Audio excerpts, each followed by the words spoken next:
Всем доброй ночи, друзья мои. Хочу вначале вам напомнить, что те чистки, которые я даю вам, они очень сильные. И они очень во многом помогают вам справиться с определенными трудностями и проблемами. Например, могут помочь организму обновиться, восстановиться, обойтись без операции, очень часто так бывает, исцелить свою кровь, избавиться от человеческой зависти, открыть закрытые дороги, убрать безденежье и так далее. Для того, чтобы каждому человеку отдельно не объяснять, не снимать, точнее, не объяснять, не записывать и так далее, я решила когда-то, что я просто буду снимать и грамотно, ясно, четко рассказывать, что делать в той или иной ситуации, давать людям работы.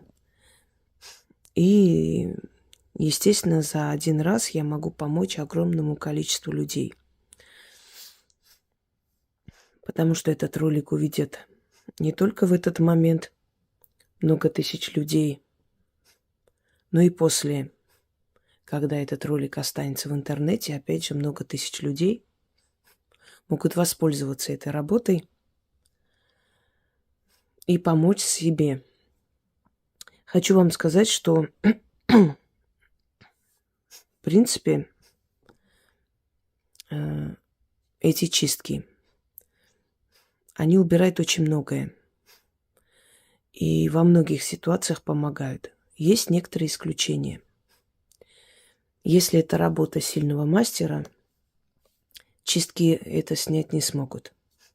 Они могут оттянуть определенное количество времени, отсрочить до того момента, пока вы не найдете более сильного человека, который снимет и избавит вас от этого. И если это проклятие рода, то, опять же, они могут отчасти смягчить ваше состояние, облегчить, но не более того. Это примерно так, как если бы у вас болел какой-нибудь орган, там голова, рука и так далее. И вам врач говорит,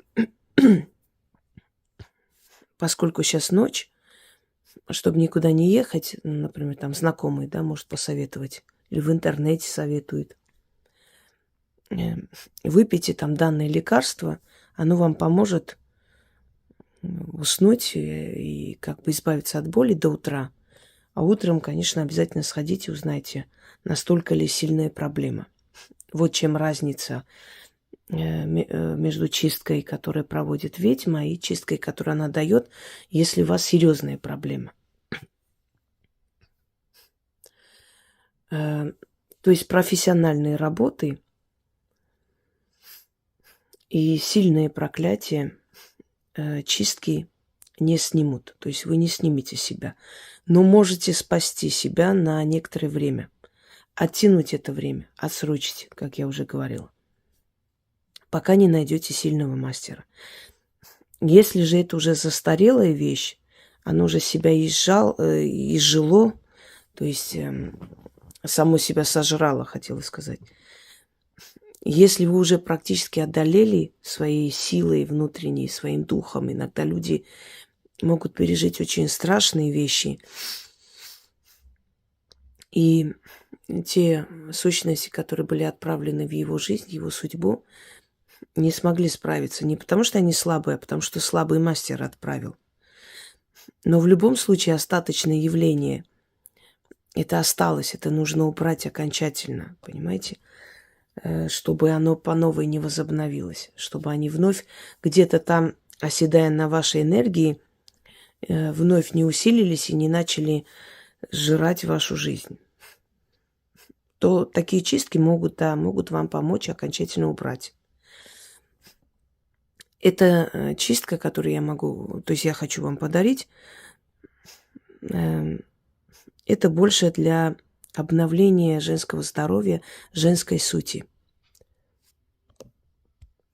Так вот, в основе этой работы лежат знания русских ведьм из более древних губерний, такие как Ярославская губерния.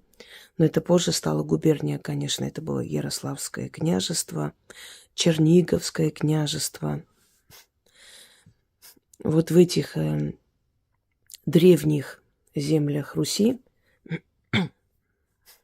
в основном вот похожие работы встречаются. Поскольку я изучала источники и многие исторические источники, сопоставляла и магию, историю, и обряды, традиции. Вот подобные работы, связанные с привязком человека, еще называют мумиё человека, в основном проводились вот в этих старинных регионах России. Оттуда эта традиция пришла. Серебряная вода, ритуалы с зеркалом и так далее. Итак, обращение здесь к полуночнице. Считается, что полуночница – это дочери ночи. И если полуночница хочет отомстить, то она может наслать на всю семью бессонницу, переполохи. Это уже дочери полуночницы, переполохи, страхи, когда человек в таком тревожном состоянии не может найти покой и отдохнуть. Но к полуночнице можно обратиться и попросить о помощи, и попросить убрать и забрать черноту. Почему к таким духам, таким силам обращаются? Для того, чтобы они убрали черноту. Потому что это их пропитание, это та энергия, которая питает их силу. Они усиливаются таким образом. Вот поэтому они с радостью забирают с людей вот эту черноту. Это их еда, так называемая. Во Вселенной каждый дух, каждая сила, она имеет определенную потребность в энергии. Все распределено правильно. А вот подобные сущности, подобные невидимые создания, которых мы называем духи, ну, по сути, если так подумать, что это разумы. Невидимые нам разумы, которые обитают в потустороннем пространстве. Вот эти невидимые разумы, у них разные пропитания, разные потребности, и многие из них, которых мы призываем для чисток, они забирают с нас вот эту черноту и питаются этой энергией.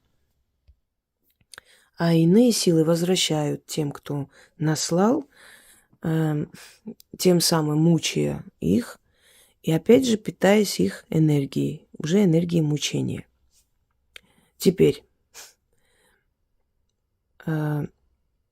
свои ногти, волосы нельзя было никому отдавать, ни у кого оставлять. Не просто так происходит, когда человек идет в парикмахерскую. Знаете, есть легкая рука, есть тяжелая рука. Человек с тяжелой энергией встречается иногда. После его стрижки волосы начинают редеть, плохо растут. А есть парикмахеры, после которых волосы начинают оздоравливаться, становятся более пышные и так далее. И чаще всего, если у вас есть привычка волосы свои расчесывать и кидать в мусорку или где-нибудь еще, то наверняка у вас головные боли есть. Одно время и у меня была привычка, пока я себя не приучила к тому, что хотя бы, если мне некогда сжигать их, хотя бы кинуть просто и смыть волосы. Отдайте стихии воды. Воде отдайте хотя бы. Потому что если ваши волосы будут летать, непонятно где, если птицы будут забирать и выть с них гнезда и так далее, то ваши головные боли не пройдут. В волосах сохраняется, волос это как антенна, связь со Вселенной. Именно поэтому в древние времена волосы стричь было не принято. Нельзя было Ну и бороды стричь, между прочим, хочу вам сказать. Почему бороды отращивали мужчины? Потому что это их связь с родом. Э, Через волосы человек принимает определенную информацию на самом деле. Это реальность. Это не означает, что мы должны все ходить там волосатые и прочее. Нет. Но, по крайней мере, мы должны очень бережно относиться, потому что волосы отчасти наша защита. И не разбрасываться там и здесь. Еще волосы – это связь с нашей сущностью. Это волосы, то есть это связь с нашим фантомом, с нашими подсознательными там страхами, желаниями и так далее. Волосы – это связь с нашим родом. Почему волосы, если попадут в нехорошие руки, то на них можно навести что угодно. Волосы, ногти. Это не просто, скажем так, материал, который можно срезать и выкинуть. Это материал, который нас связывает с ними. И если это забрать, если с этого сделать вольт или что-то еще, то человек может пострадать. Смотря кто делает, конечно. Но даже самый неопытный кустарщик может что-нибудь да навести. Теперь, многие ногти обрабатывают, значит, делают маникюр, и мало кто дома стрижет ногти. Обычно, значит, отращивают ногти, идут по новой, исправляют. Поэтому ногти собрать немножко будет труднее. Но в любом случае, в заговоре надо это говорить. По крайней мере, соберите волосы. Вы расчесываетесь, снимайте с расчески и собирайте в пакете. Если вы стрижете ногти, если вы не ходите никуда, сами делаете, значит, стригите, соберите туда ногти. Раз в месяц берете котелок. Раньше сжигали дрова, другие там, скажем так, такие материалы для розжига. Сейчас более современный мир. Можете брать спирт. Можете брать даже вот для розжига костров. Оно там состоит из парафина. В принципе, можно и этим. Значит, в этом котелке сжигаете и читайте над огнем. Можно перемешивать, можно там добавлять сверху масло или спирт, чем вы сжигаете, смотря. Значит, можете читать даже тогда, когда огонь погас. Читать надо 6 раз. Раз в месяц. Ну, не обязательно прям строго соблюдать. Ну, как вспомните, месяц прошел, все уже собрано, берете это все, сжигаете в этом котелке, 6 раз говорите эти слова, после чего смываете в унитаз, смываете в раковину, куда у вас удобнее смывать, туда и смывайте. Если у вас рядом есть река, можете в реку кинуть. Но, конечно, лучше смыть дома и закончить этим. И запомните, нельзя кидать это в стоячую воду, потому что стоячая вода, болотная вода, озерная вода, море, оно символизирует как бы застой. Только река символизирует жизнь, продвижение вперед. Если вы вот сделаете это своей привычкой, по сути, вам придется в год, наверное, 12 раз это проводить. Если вы сделаете это своей привычкой, вы начнете замечать вот через месяц, 2, 3, что вы начинаете молодеть, вам становится легче, у вас лучше становится самочувствие, у вас снимаются отеки ног. Дело в том, что мы живем в социуме. Вокруг нас огромное количество ненависти, злости, зависти. Особенно, если вы на виду, особенно, если вы умный человек, яркая личность и так далее. Это подходит и для женщин, но оно может и обновить и мужскую энергию. Здесь четко, ясно не сказано, что это именно вот женская энергия или мужская. Почему я для женщин рассказываю? Потому что в основном женщины это делают. Женщины больше связаны с миром духов, у них более развито это чутье, понимание. Знаете, не помню, кто из древних колдунов сказал: все смеются над магией до тех пор, пока не испробовали сами.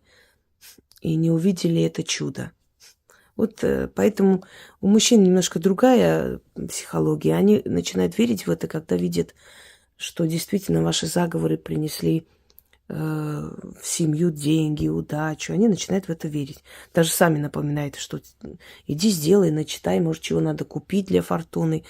Еще раз повторюсь, женщина верит и получает. Мужчина получает, только потом верит. Мы по-разному созданы, по-разному живем и по-разному чувствуем. Итак, вам нужно месяц собирать ногти и волосы. Если ногти не собираете, хотя бы волосы. Волосы-то вы точно расчесываете. Если пойдете в парикмахерскую, вам постригут, попросите там что-нибудь постелить и после отдать вам ваши волосы. Не оставляйте там волосы. Пусть даже с чужими волосами, неважно, но забирайте. И сожгите, естественно. Значит, волосы, ногти. Ну, для розжига спирт подходит или еще что-нибудь, что удобно. Сжигайте, но сжигать нужно после 12 ночи, то есть 00:00 ночи. Это время полуночниц, с 00 до 03. Это самое активное время духов.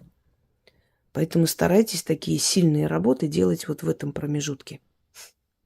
6 раз начитали, смыли, ложитесь спать. У вас будет сон, как у младенца. Успокойте нервную систему, прям станет легче, вот боль в ногах отпустит и так далее. На самом деле вы помолодеете. Вот что у вас будет происходить. Сделайте это. Знаете, иногда нужно и себе помочь, не только другим. Если вашей дочери больше 12 лет, ей тоже можно это провести. Точно так же собрать свои волосы, ногти, заодно и вы научите ее этому. И это станет привычкой на всю жизнь. Это замечательная привычка. И после чего проведете и обновите свое женское состояние и здоровье. Мужчины могут провести. У мужчин не такие длинные волосы, но ногти-то они стригут. Пусть будет какая-то часть волос, какая-то часть ногтей. И у них организм обновится. Просто я знаю, что это будет делать женщина, поэтому больше нацелена на них. И заговор следующий. Пойду я простоволосая и босоногая. Из дома в ворота, из ворот во чисто поле. Там сидит на троне мать-полуночница. У ее ног костер жертвенный яро пылает. Всю черноту людскую сжигает. Полуночница-матушка, узри меня, услышь меня. В моем деле подсоби мне. Кидаю в костер у ног полуночницы волосы и ногти. Если у вас только волосы, значит только волосы. Только ногти, значит только ногти. Через ногти мои, через мои волосы тело свое очищаю. Всю черноту с себя снимаю. В огне сжигаю порчи и корчи, с глаз и злой посыл. Людская зависть. Навели мне, али сама на себя стянула. Сгори скверно, чернота. Часть дымом уйди, часть в воду пойди. Очищайся, мое тело. Моя душа и разум, обновись разом. Ключ, замок, язык. Заклято. Еще раз. Пойду я простоволосая и босоногая. Из дома в ворота, из ворот во чисто поле. Там сидит на троне мать-полуночница. У ее ног костер жертвенный яро пылает.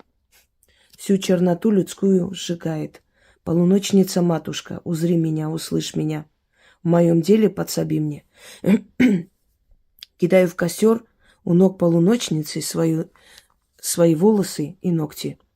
Через ногти мои, через мои волосы тело свое очищаю. Всю черноту себя снимаю. В огне сжигаю порчи и корчи. С глаз и злой посыл.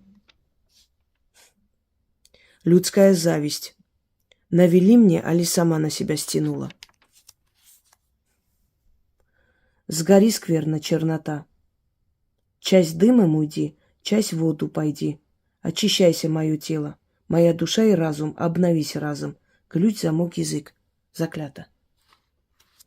Еще раз прочитаю, вам нужно 6 раз напомню. Пойду я простоволосая и босоногая, из дома в ворота, из ворот во чисто поле. Там сидит на троне мать-полуночница. У ее ног костер жертвенный яро пылает, всю черноту людскую сжигает. Полуночница-матушка, узри меня, услышь меня, в моем деле подсоби мне. Кидаю в костер у ног полуночницы свои волосы и ногти. Через ногти мои и через мои волосы тело мое очищаю. Свою черноту себя снимаю. Всю черноту, извиняюсь, себя снимаю. В огне сжигаю. Порчи и корчи, с глаз и злой посыл. Людская зависть навели мне, али сама на себя стянула. Сгори, скверна чернота. Часть дымом уйди, часть в воду пойди. Очищайся, мое тело, моя душа и разум. Обновись разом.